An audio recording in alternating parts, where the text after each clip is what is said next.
Dan turunnya Al-Quran ialah menetapkan, memantapkan, memberitahukan, menyampaikan Al-Quran. Baik disampaikan Al-Quran itu ke Lauhul Mahfuz atau ke Baitul Izzah di langit kedua maupun kepada Nabi Muhammad. Tahap-tahap turunnya Al-Quran ialah tertib dari fase disampaikan kitab suci Al-Quran, mulai dari sisi Allah hingga langsung kepada Nabi Muhammad SAW. Kitab suci ini tidak seperti kitab-kitab suci sebelumnya, sebab kitab suci ini diturunkan secara bertahap sehingga betul-betul menunjukkan kemujizatannya. Al-Quran diturunkan secara berangsur-angsur berupa beberapa ayat dari sebuah surat atau sebuah surat yang pendek secara lengkap. Dan penyampaian Al-Quran secara keseluruhan memakan waktu lebih kurang 23 tahun, yakni 13 tahun waktu Nabi masih tinggal di Mekah sebelum hijrah dan 10 tahun waktu Nabi hijrah ke Madinah. Sedangkan permulaan turunnya Al-Quran adalah pada malam Lailatul Qadar tanggal 17 Ramadan pada waktu Nabi telah berusia 41 tahun, bertepatan tanggal 6 Agustus 610 Masehi. Waktu beliau sedang berhalwat atau meditasi di dalam Gua Hira di atas Jabal Nur, ayat yang pertama kali turun ialah surat Al-Alaq ayat 1-5.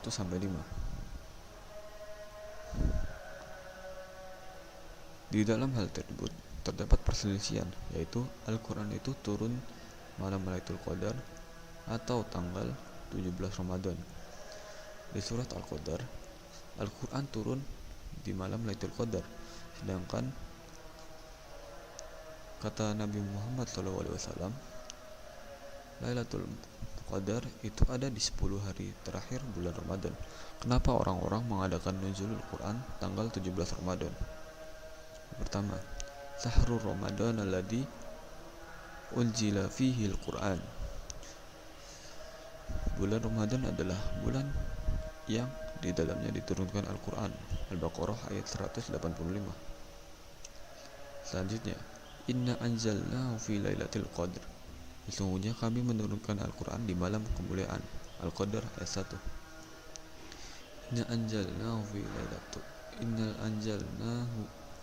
Inna anzalnahu fi lailatul mubarakah. Sesungguhnya kami menurunkan Al-Quran pada malam yang diberkahi. Ad-Duhan ayat 3.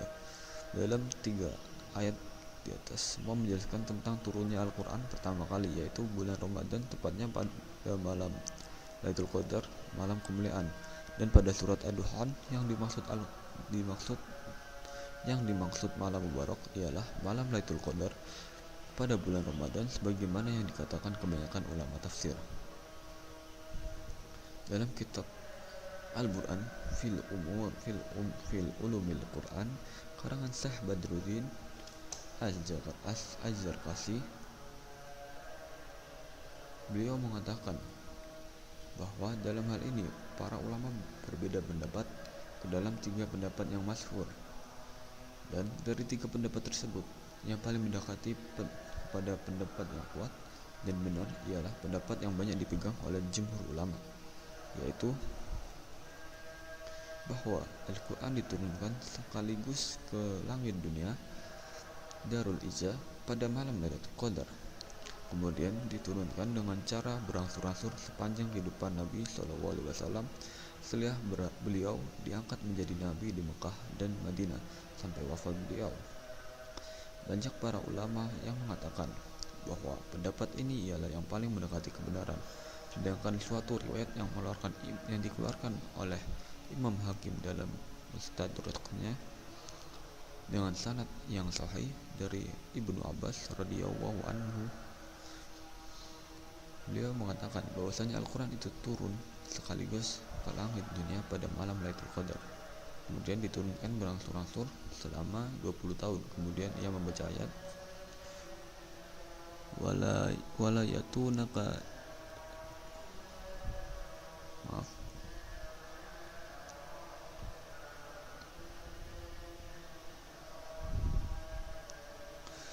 wala yatunaka bimasalin illa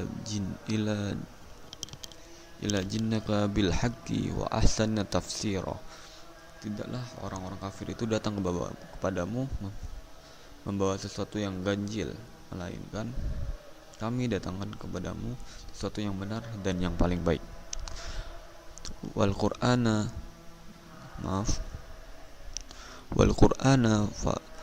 faraqnahu litaqra'ahu 'alan nasi 'ala muqsi wa nazzalnahu tanzila. Dan Al-Qur'an itu telah kami turunkan dengan berangsur-angsur agar kamu membacanya perlahan-lahan kepada manusia, dan kami menurunkannya bagian demi bagian. Imam An-Nasa'i juga meriwayatkan dengan sanad yang sahih dari Ibnu Abbas radhiyallahu anhu.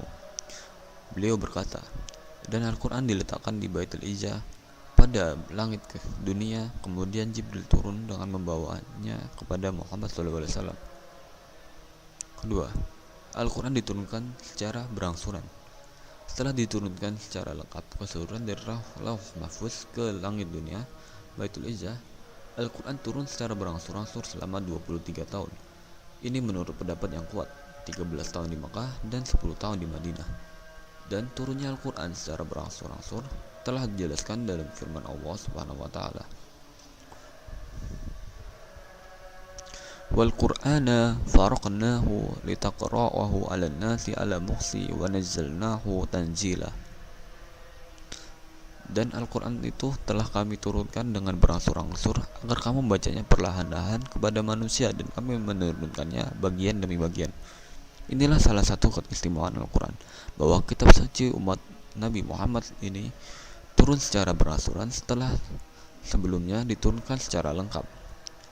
Ini berbeda dengan kitab-kitab samawi lainnya yang diturunkan secara sekaligus, yaitu Injil, Taurat, Zabur, tanpa ada angsurannya. Allah berfirman, wa qala alladziina kafaru laula nuzzila 'alaihi al-Qur'ana jumlatan wahidatan kadzalika linusabbita bihi fu'adaka waratalnahu tartila wala ta'tunaka bimasalin illa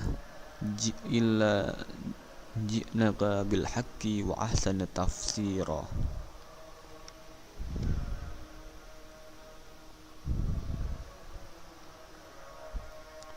Berkatalah orang-orang yang kafir, mengapa Al-Quran itu tidak diturunkan kepadanya sekali turun saja? Demikian supaya kami perkuat hatimu dengannya, dan kami membacanya dengan tartil, teratur dan benar. Tidaklah orang-orang kafir itu datang kepadamu membawa sesuatu yang ganjil, melainkan kami datangkan kepadamu sesuatu yang benar dan yang paling baik penjelasannya. Dan ayat pertama yang turun kebanyakan ulama dan ayat yang pertama kali turun menurut kebanyakan ulama ialah surat Al-Alaq, dan ini adalah pendapat terkuat dan ini adalah pendapat yang kuat, atau biasa kita sebut dengan surat Iqra ayat 1-5. Ini berdasarkan riwayat yang dikeluarkan oleh Imam Bukhari dan Imam Muslim dalam kitab sahih keduanya dari Aisyah radhiyallahu anhu, istri Rasulullah SAW. Kapan ayat pertama turun? Adapun kapan surat Iqra itu turun, ulama dan ahli sejarah berbeda pendapat tentang ini. Ada yang mengatakan bulan Rabiul Awal, ada juga yang mengatakan bulan Ramadan, dan ada juga yang mengatakan bulan Rajab. Namun pendapat yang kuat ialah bulan Ramadan sesuai dengan firman Allah Subhanahu wa taala.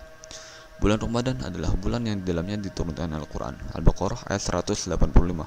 Dan kebanyakan ulama juga sepakat bahwa surat Iqra adalah wahyu yang pertama kali turun, juga sebagai pengangkatan Nabi Muhammad SAW sebagai nabi. Dan ini terjadi pada hari Senin, sesuai dengan hadis yang diriwayatkan oleh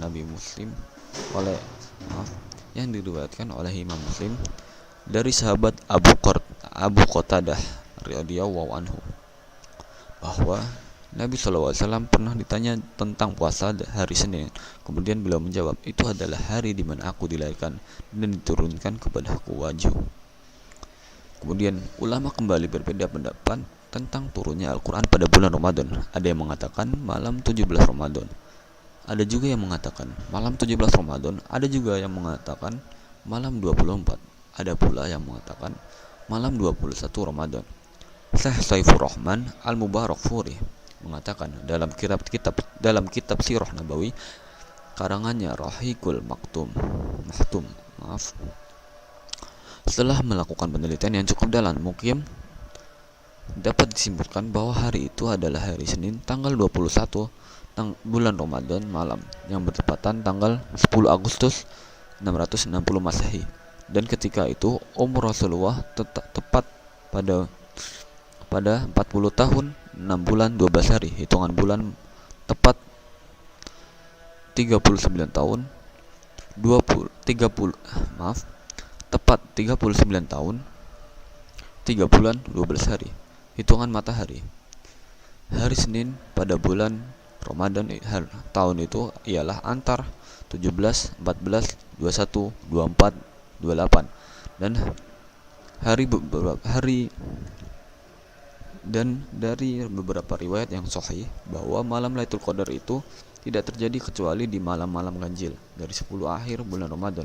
Jika kita bandingkan firman Allah surat Al-Qadar ayat pertama dengan Abu Qatadah yang menjelaskan bahwa wahyu diturunkan hari Senin di atas, dan dengan hitungan tanggal alamiah dengan hitungan tanggalan ilmiah tentang hari Senin pada bulan Ramadan tahun tersebut, maka dapat disimpulkan bahwa wahyu pertama turun kepada Rasulullah SAW tanggal 21 Ramadan malam. Kenapa tanggal 17 Ramadan? Dan menjadi dasar kebanyakan kaum muslimin dalam memperingati nuzulul Quran pada malam tanggal 17 Ramadan. Mungkin apa yang disebutkan oleh Imam Ibnu Katsir dalam kitabnya Al-Bidayah wan Nihayah. Al-Waqidi meriwayatkan Al-Waqidi meriwayatkan dari Abu Ja'far Al-Bakir yang mengatakan bahwa wahyu pertama kali turun pada Rasul SAW pada hari Senin 17 Ramadan dan dikatakan juga 24 Ramadan. Kesimpulannya bahwa malam Lailatul Qadar yang disebut sebagai malam turunnya Al-Quran ialah benar, karena itu ialah malam yang Al-Quran turun secara lengkap sekaligus dari Lauh Mahfuz ke langit dunia. Dan Al-Quran turun secara berangsur-angsur yang didahului dengan surat Al-Alaq ayat 1-5 yang juga momentum pengangkatan Muhammad SAW menjadi Rasul ialah malam 17 Ramadan yang sering dirayakan oleh kebanyakan umat Islam baik di Indonesia maupun di negeri lain. Walaupun penetapan malam 17 Ramadan sebagai waktu awalnya turun Al-Quran itu juga masih diperselisihkan oleh kebanyakan ulama sebagaimana dijelaskan di atas. Wallahu a'lam. Sedangkan penulisan atau penghimpunan Al-Quran mengalami 3 periode, yaitu penulisan Al-Quran pada periode Nabi Muhammad SAW. Kedua, penulisan Al-Quran pada periode Khalifah Abu Bakar. 3. Penulisan atau penghimpunan Al-Quran per periode Khalifah Utsman bin Affan. Itu saja yang bisa saya sampaikan di video ini. Mohon maaf apabila ada kesalahan. Assalamualaikum warahmatullahi wabarakatuh.